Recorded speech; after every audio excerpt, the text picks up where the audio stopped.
Recording in progress.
real quick before we start.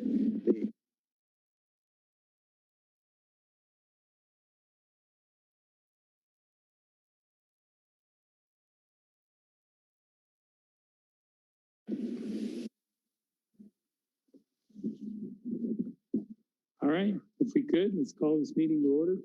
This is the Elbert County Planning Commission. It is June 15th. See what time we have here. It's 7:08. If we could, please, all stand for a prayer and a pledge.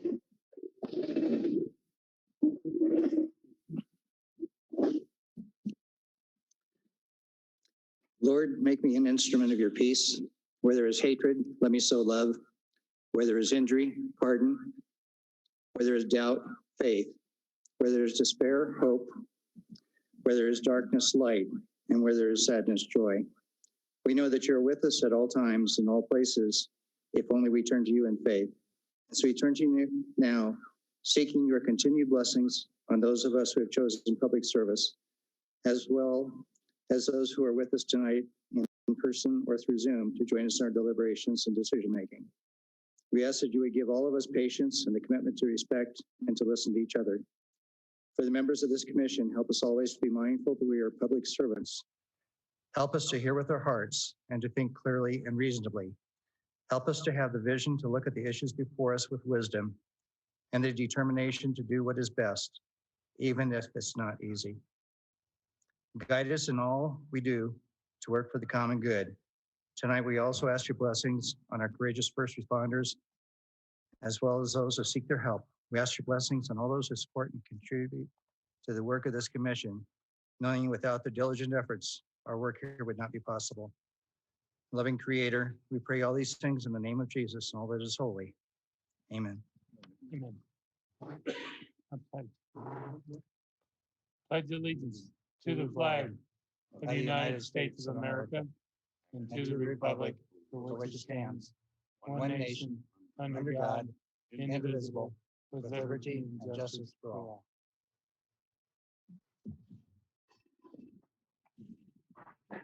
All right, thank you all.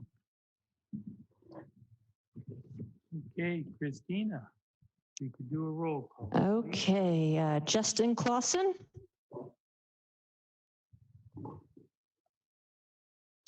Danny Wilcox. Here. Jason Vermillion. Roger Burton. Here. Peter Hogendijk. Present. Jeff Franken. Dan Mihalik.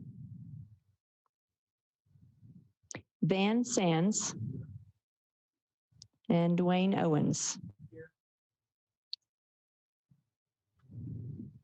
So that's 6. All right, got a quorum.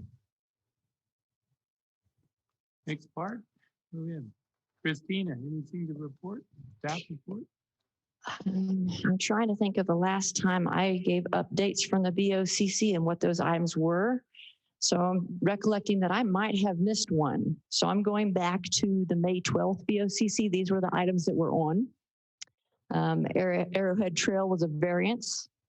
So I did not come before the Planning Commission, just the BOA, Board of Adjustments, and was approved for 40 feet, I believe, setback from the property line.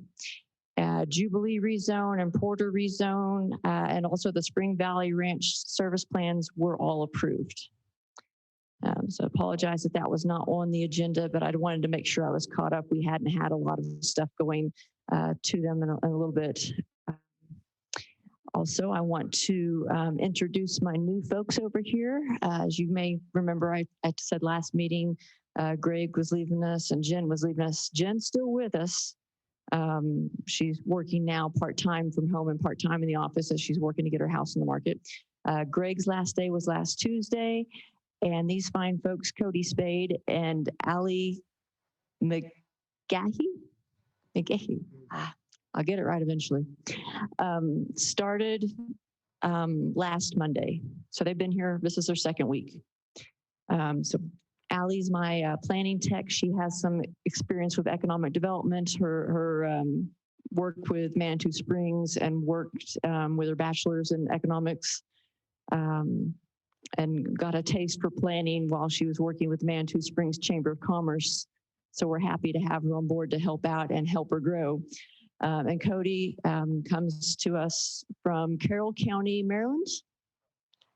See, I remember stuff sometimes. And he has about 2 years experience working for that county. I think maybe 1 month shy, if maybe pretty close. So we're happy to have both of those folks on board now. They're been in process the last week, almost week and a half, trying to catch up on all of our processes and what gets done when. The other thing I want to announce is the direction I've been told is we're going to start moving back to the BOCC meeting room. But we did have notices already go out for the next meeting on July 6th. So we're going to have one more meeting here. And then the meeting after that, July 20th, we'll be back at the BOCC meeting room. And I'm told we have the same setup there as we do here. It's just a little bit different because the room is smaller. So I have to look into all that and figure out how that works, where I need to sit for that. Thank you.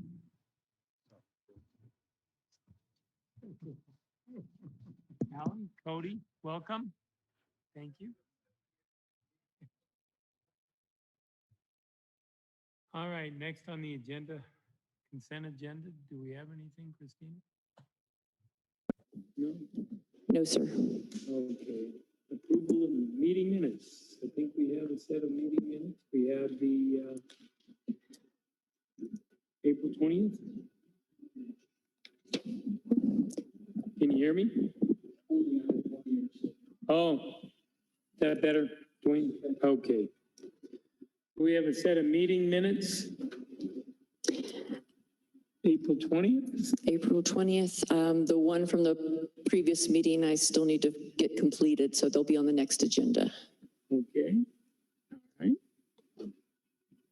So.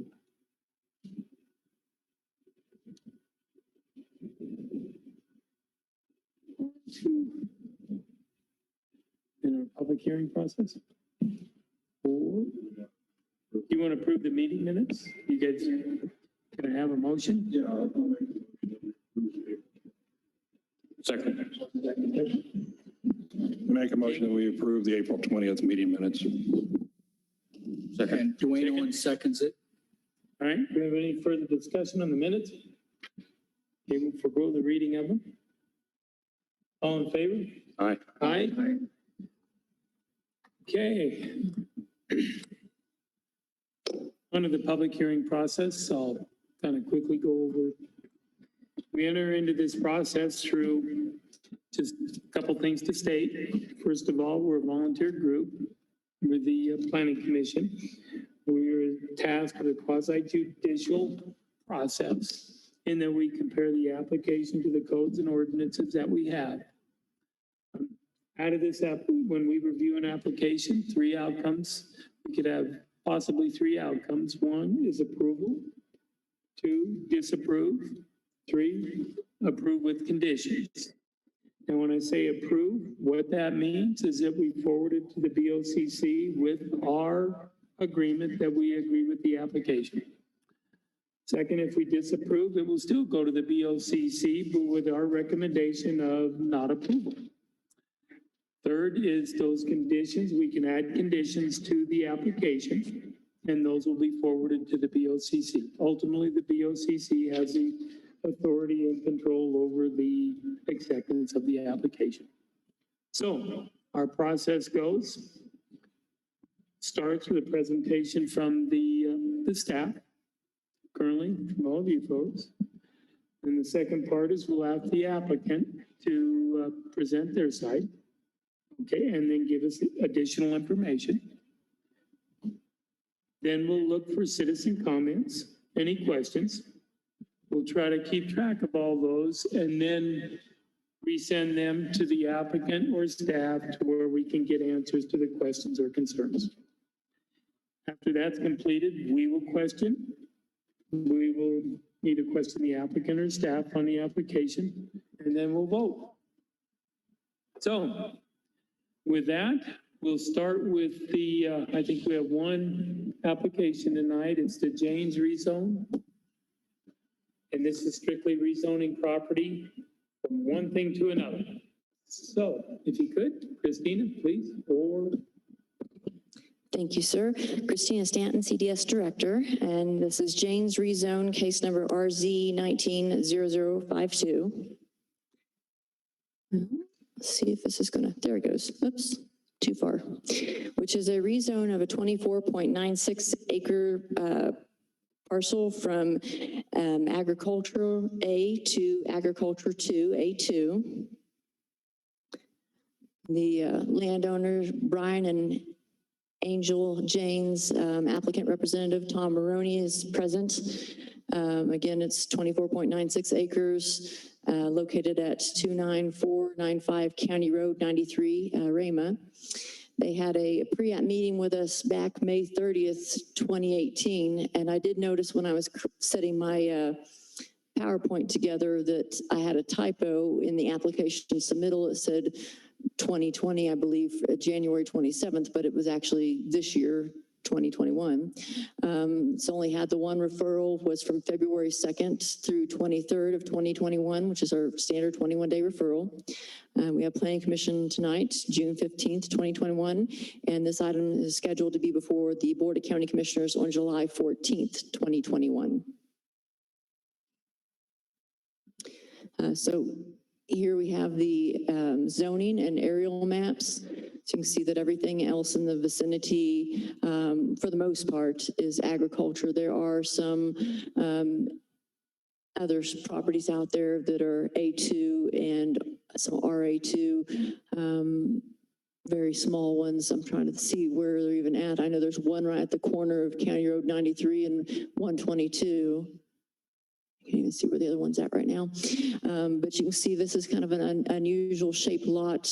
The applicants sold off a 35-acre tract with the existing house, and this was the remnant piece. So existing conditions of the site, this is a northern lot on what was originally approximately 60 acres, generally rolling grasslands that are generously treed with mature pines, on the eastern half, with the western half sloping steeply down towards the west, towards a collection of natural runoff areas. And I do have a screenshot here of a wetlands map so that you can see there aren't any wetlands here on this property. You're right, closest one to would be north of the property, I think a freshwater pond on a different property. So there are also no floodplains identified.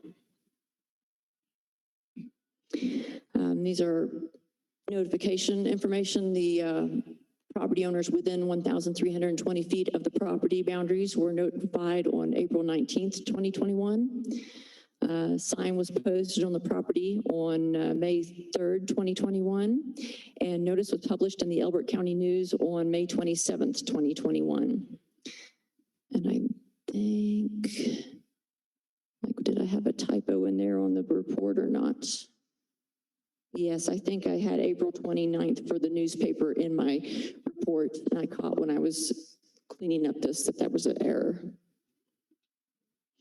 This is a screenshot of the rezone exhibit.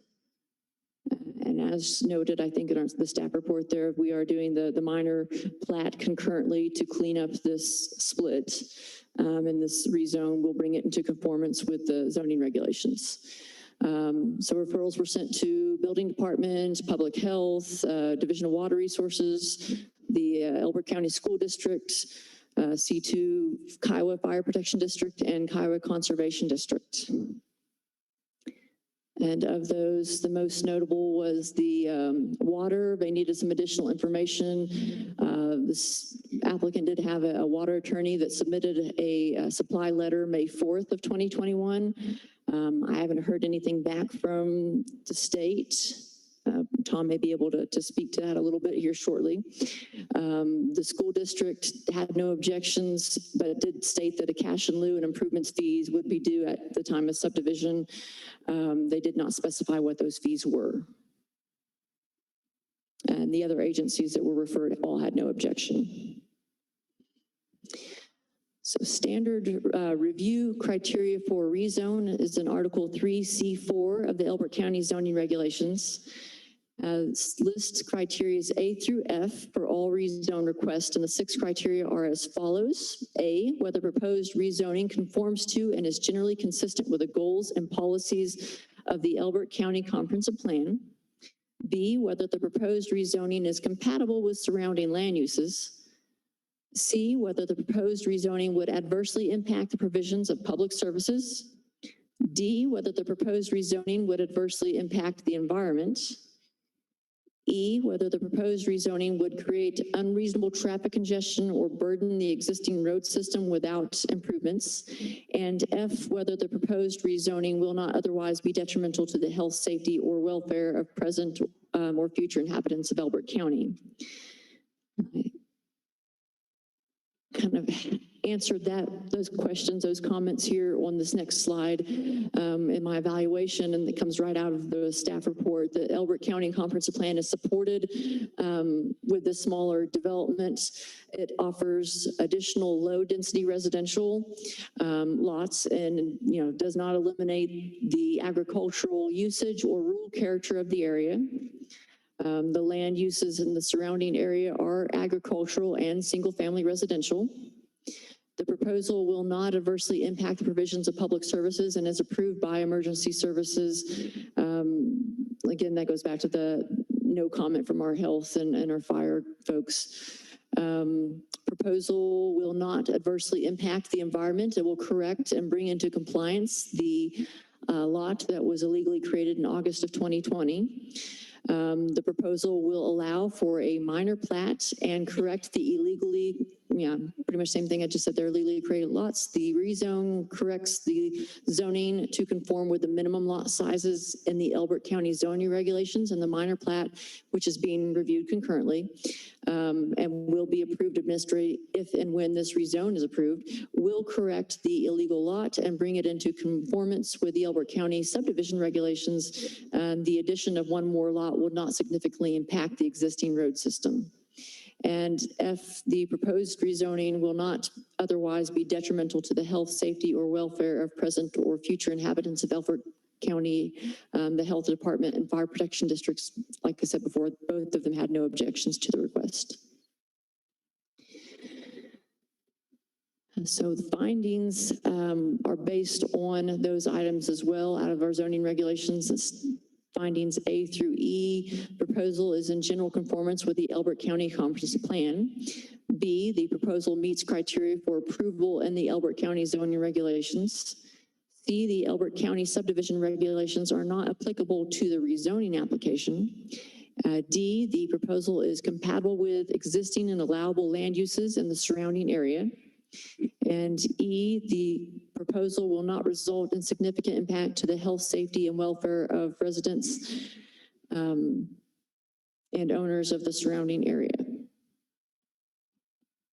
So staff is recommending that the Planning Commission recommend approval to the Board of County Commissioners of the rezone Janes RZ 190052, subject to conditions 1 through 3, and these are our standard 3.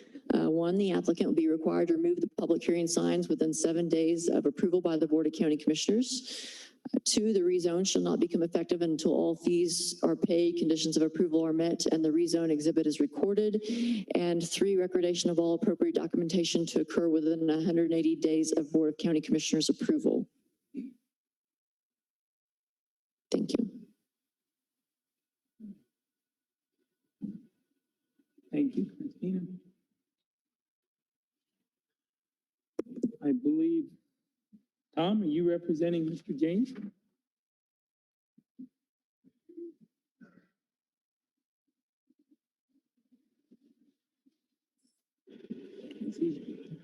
Hello.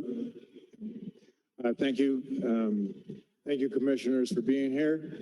Welcome to the 2 new additions to the planning community development staff. Thank you, Christina, because she's just taken on a lot more than she probably needs to, but she's doing a great job on this and other. I don't know how many other applications I have in, but there's a few. I really what this was is that Brian James, he's lived out there on that 60 acres for 20 years, something like that.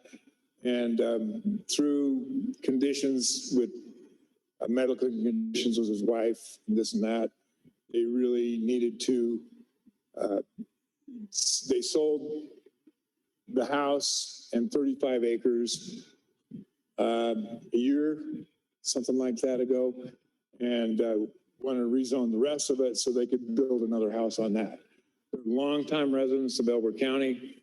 He's a minister over here at the church in Kiowa. Like I said, longtime residents.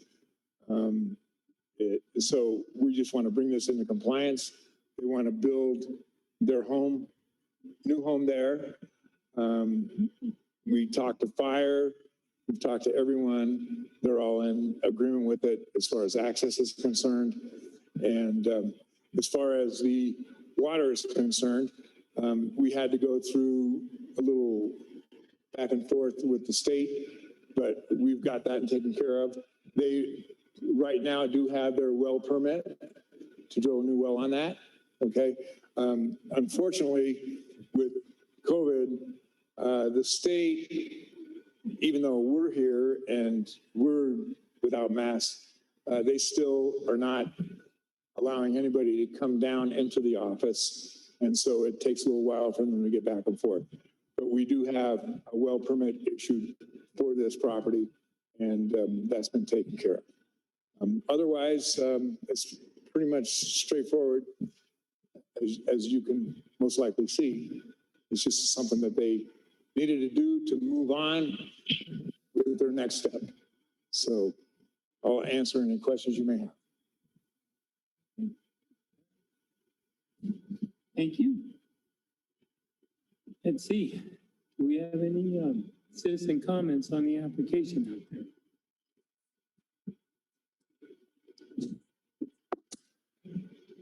We have nobody present in house, so I'm looking at Zoom. Do you see any, Christina?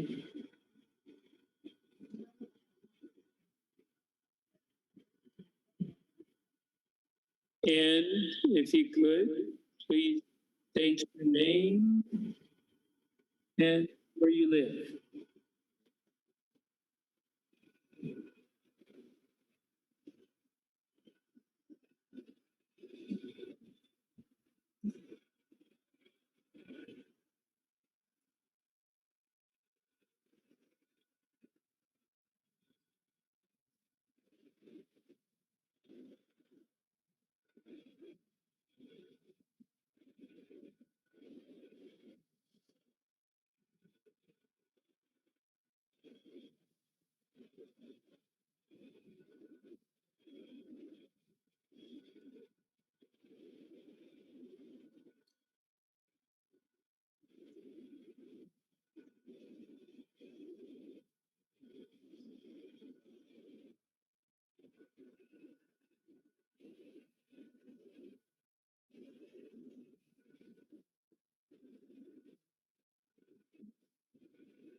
Thank you.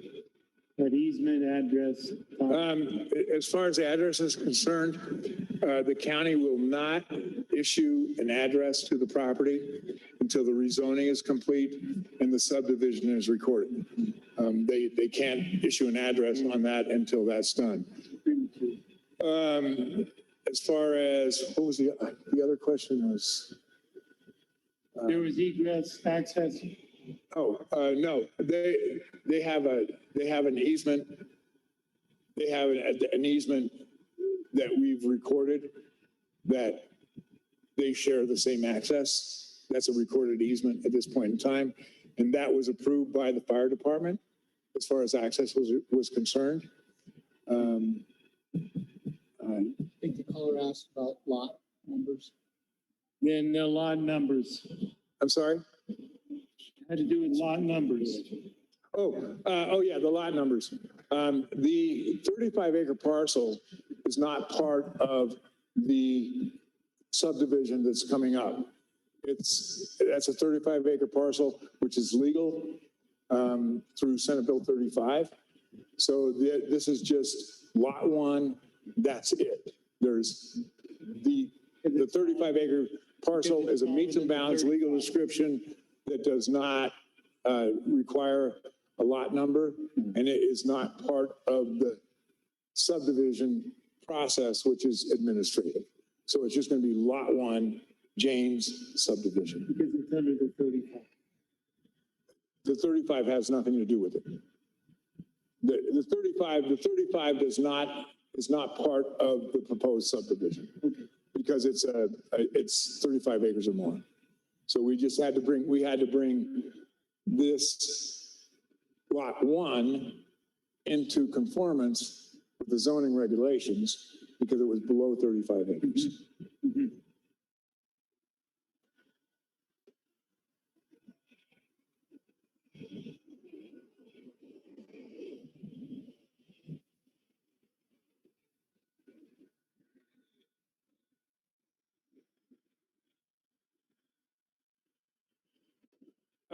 Once the subdivision portion of this application is completed, then the assessor will issue a new address for the James piece. No. The assessor will actually issue a new schedule number with a new address for it. It doesn't have to be deeded separately. They already own it. The Janes owned all of the 60 acres. They deeded off 35 acres. They own what's left, which is a 25 plus acres. So in order for that to become legal, we have to go through the zoning and the minor development. And that at that point in time, then the assessor will issue a new schedule number for the property and issue a new address for the property. They can't do that until this is done. So the property is divided. No, because the deed has nothing to do with the address. The only thing that transfers legally as far as transfer of property is the legal description. It has nothing to do with the address. So when the assessor issues a new address, it will be addressed to that property and have its own parcel number. This is basically a subdivision of one. Subdivision of one, yes, sir. You're correct. Thank And you. one doesn't apply to anything but the 35. And the only reason the 35 is mentioned is for historical content.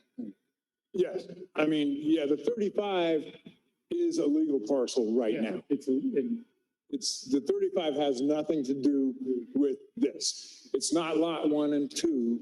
It's just lot one, and that's it. The 35 is a meets and bounds legal description that's over 35 acres that transfers the property. And as I said, the assessor cannot issue a new address to that until the rezoning and the subdivision is complete. So until you got everything divided. I'm sorry? Until you got everything divided. Right.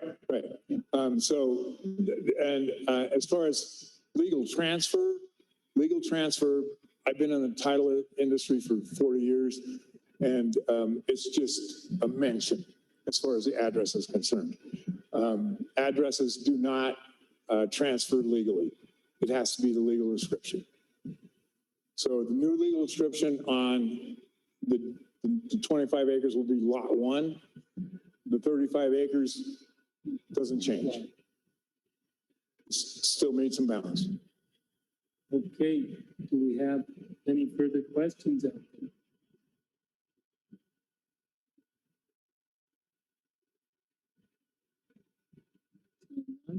All right, Now let's go to our, group up here. You guys have any questions? Go ahead, Dwayne, what do you got? I'm new to the commission, so this is Dwayne Owens. I'd like to ask, was it an oversight that the split, the original split was done in error or No, illegal? no, it was not an oversight. As Christina can tell you, the Janes came in almost 2 years ago anticipating this.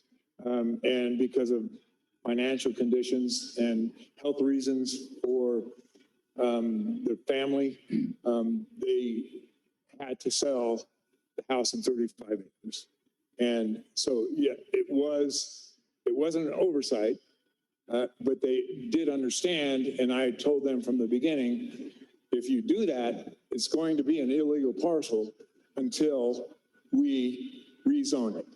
And they were, and I think Christina will agree with my comments on that, that they talked to the county long before they did it. And they talked to me, and I told them, well, you're going to create an illegal parcel because of Senate Bill 35. Okay. I deal with this a lot, but it was something that, you know, it was like kind of the cart before the horse, but for, you know, a lot of different reasons, they had to do it that way. And so they just want to move back. They're living with their kids in Castle Rock right now, and I think their kids are tired of them. But that's, yeah, so it was intentional, okay? It wasn't, they weren't trying to skip anything or try to do anything, you know, under the table. But they knew from the beginning, and I told them from the beginning, we're going to have to do this before you can do anything with that 25 acres. So that's where we're at right now. Thank you, Tom. Yes, yes, sir. All right, any more, Jordan? Got anything else? Good. Van? Peter? I have a question. On several documents that are included in the application, it indicates that the proposed water demand and water uses will be 1.5 acre feet per year. But on a statement of ownership of an amount of groundwater within the Denver Basin, et cetera, it says the average annual amount of withdrawal will be 9.55 acre feet per year. Well, the difference in that is between the well permit, which has been issued, which is at 1.5 acre feet per year. The decree allows for 9+ acre feet a year, but the state said, no, you can only use 1.5 acre feet per year. So they actually have a decree for more water than they're going to be allowed to use. And the well will be metered. I'm sorry? The well will be metered. Oh, yes, sir. Right? Yes, sir. Okay, so the 9.55 really is immaterial at this point. It's immaterial. Well, it is, but it isn't. But it's up to the state on, even if you have 9.5 acre feet, because what they had to do, they had to go in and do a replacement plan to allow a Denver well, which is not non-tributary, okay? And per the state, if you have anything under 35 acres, unless you do a replacement plan and show that you can put that amount of water back into the stream system, and that's done through engineering and through engineering, and you just replace it through the septic system, that you have 95% going back in, so you don't have a depletion of the stream system, which would be Kiowa Creek, which is quite a bit away, but that's what they do. Okay. So they can only use 1.5 acre feet a year, which is around 500,000 gallons a year. And most single family residences use a 1/4 acre foot. So they have the right to have household use, irrigation of 1 acre of lawn or garden, and watering of livestock. That, you know, they got a lot more, they have a lot more water than they'll ever use. Okay, so you started to answer my second question, which was in the documents, it says there has to be a replenishment plan, and that is the septic system, correct? Yes, sir. Yes, sir. And that's engineered. Okay, when we do a replacement plan, and that takes 6 months to do, but we have to put it in there, and so the state has to approve that the water going back into the stream, as they say, is sufficient to not deplete the non-tributary water. So my last question was that the only documentation we have here from the Division of Water Resources says dated February 21, the proposed water demand and water uses for Lot 2 were not provided. So Well, Lot 2, that is what you said earlier. Lot There 2 is is no not, Lot 2. there is no Lot 2. So the previous lot, the 35 acres, has a well. It has a well. And that's been approved to stay with that land. Yes, sir. But from the information I see, we still don't have a statement from the Division of Water Resources indicating that this application has been approved. You said earlier that you have a well permit. Correct. And why don't we have that? Well, we do have the well permit. I believe that we did send it, but we do have one. And we would not have gotten to this point unless the state was satisfied with what we have proposed. Okay, my concern with that is we don't have that. We're approving something and we don't have any documentation that says that. We have your word for it, but that doesn't necessarily satisfy my concern that we're going to be making action on something that we don't have the documentation. Well, what I can tell you is that prior to the VOCC meeting, whatever additional documentation, I'm sorry. Actually, I was going to say, you had stated that you've got the well permit. So what we should do, and I would offer this up, is that there is a condition that's provided prior to going to the VOCC. Which you got to do anyway. Which I have to do anyway, which we understand that. I understand that. I wanted it on the record, and that will be part of a motion. Yeah, no, I respect that. And I think that's a valid request, which we can do. Quite often when we're in the middle of. Well, you do have to understand that, and I think Christina will agree with me on this, that it's pretty difficult right now to get the state to respond to what they have. Our water attorneys have given everything. They've given everything to Christina, that it's all taken care of, but yeah, that's fine. And that can be a condition. I have no problem with that. Well, I think I got Jason out there. I want to see if he has any more questions. Then we'll work on the condition. How's that? Jason? Yes, I don't have any questions. Okay. All right, now I think we have a condition to create. Roger, you got some terminology, or just pretty simple?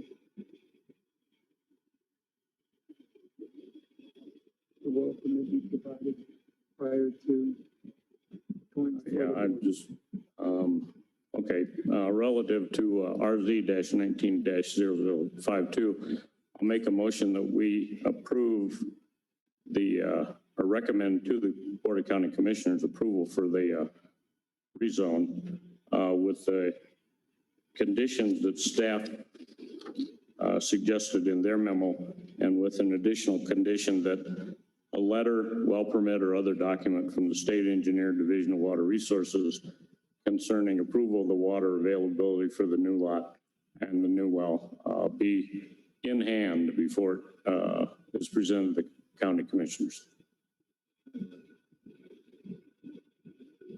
We can do that. You guys okay with that? Okay, so you got the condition, you made a motion. Do we have a second? I'll second. Second it? Okay, you accept that condition, right? Tom? You accept the condition? Oh, yes, sir. Yes, sir. We accept conditions. Okay, any further discussion on that? Christina, go ahead, please. Second was Peter.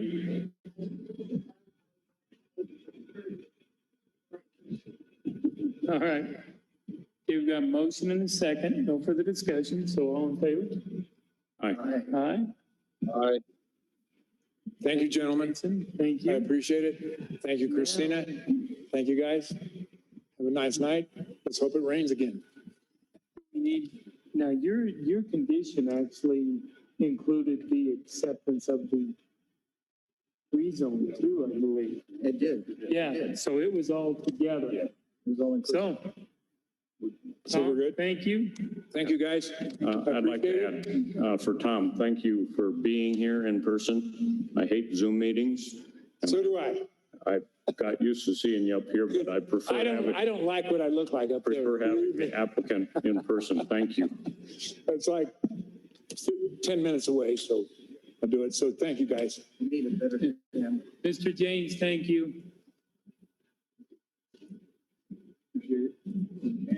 Thank you. My pleasure. Appreciate what you guys are doing.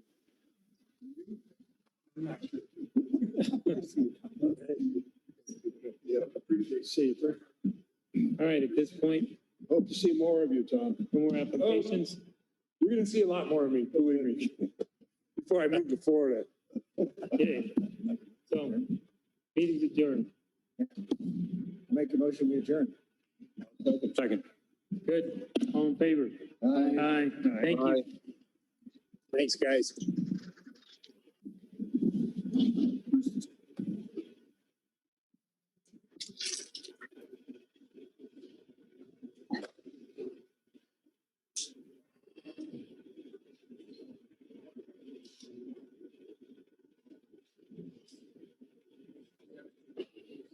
Recording